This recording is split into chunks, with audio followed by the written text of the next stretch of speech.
Welcome to our continuing series where we interview reporters, thinkers, writers, philosophers, economists, psychologists, and political science professors to try to get the information to you so that you can make up your own opinion. We talk to everybody across the political spectrum, and we're just trying to get quality information for you to make a decision about what's happening with national divorce. We try for in-depth interviews. A lot of professors and a lot of writers are, if they're worth anything, they're already working on another book and another article. Sometimes that means they don't want to do interviews because they don't want to create any political issues right before they're going to publish a new study or book. We get that. However, a lot of these people are experts in the field on political polarization, or at least at one point they were. This National Divorce series has tried to reach out to every single scholar who's done any sort of political division research across any field at any of the over 500 universities in America over the last 20 years. That's taken us about 30 hours of work, and we've issued about 300 emails. So we're trying to get hold of every single person who ever did a study on political polarization so that we can talk to them in an unbiased manner and get the information to you.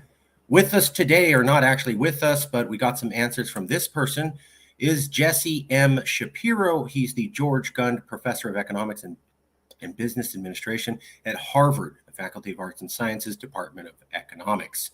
And we had one question for him. One question with Jesse M. Shapiro, Professor of Economics at Harvard University.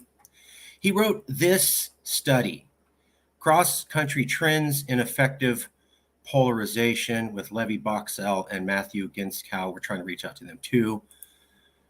Basically, this is what the study said. We measure trends in effective polarization in 12 OECD, that's Organization for Economic something development, countries over the past 4 years. Basically, Western countries is what OECD means. According to our baseline estimates, the U.S. experienced the largest increase in polarization over this period.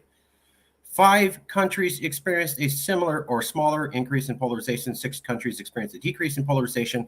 We relate trends in polarization to trends in potential explanatory factors. So they did a study of 12 different Western nations, and they found that over the past 4 decades, America has experienced the highest amount of polarization.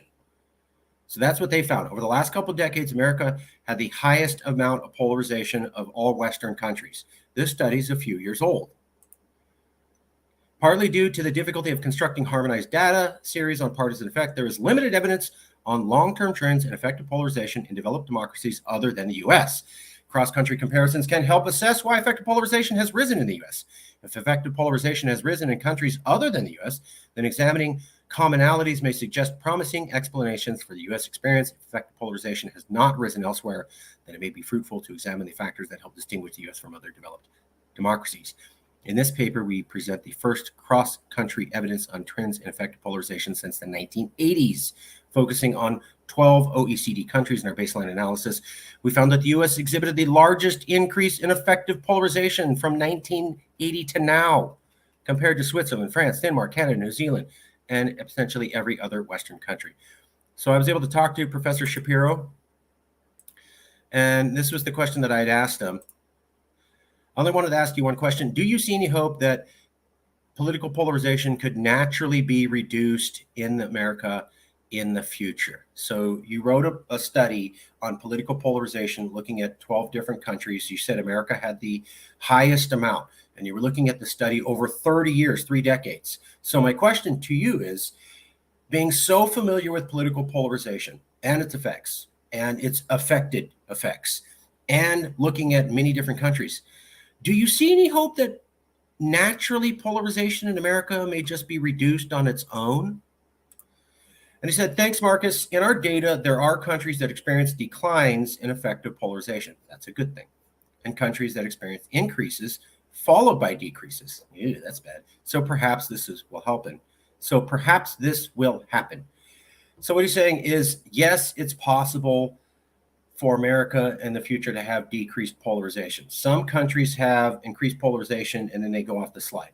Some countries have increased polarization and then it drops down and then it goes back up. So technically America may have decreased polarization in the future. That doesn't mean that it won't bounce back up and then we'll be right back where we were. So We don't know for sure. He studied 12 different countries with other people. It's possible that effective polarization in America could naturally decrease on its own without any concerted effects based upon others. So the conclusion is it's possible to reduce polarization even in a situation as bad as America, which is one of the worst compared to other nations. That's what the data shows. So possibility for hope for change. I'm going to leave it there. It's basically what we got from this person on this study, and we will be back with more information. Thank you.